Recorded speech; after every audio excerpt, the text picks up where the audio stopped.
Shalom, shalom, frères et sœurs, je vous salue par la main, comme Paul a dit, je vous salue par ma main.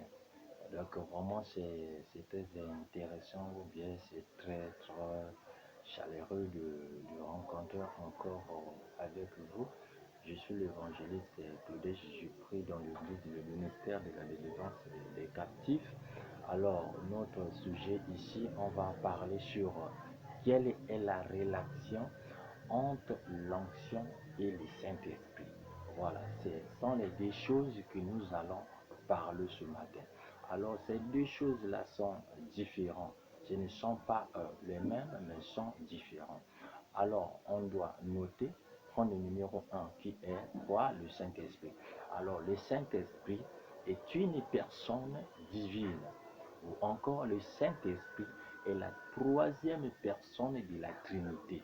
Quand vous allez lire dans le livre de Matthieu chapitre 28, le verset 29, il est Dieu, lui-même et agit de plusieurs manières. Il habite dans les croyants. 1 Corinthiens chapitre 6, le verset 19. Il nous enseigne, il guide dans la vérité. Jean chapitre 16, le verset 13.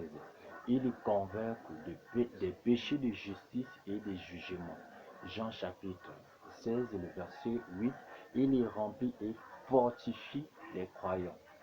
Actes chapitre 1, le verset 8, lorsqu'on accepte Jésus comme Seigneur et Sauveur, il y reçoit le Saint-Esprit. Éphésiens chapitre 1, le verset 13 à 14.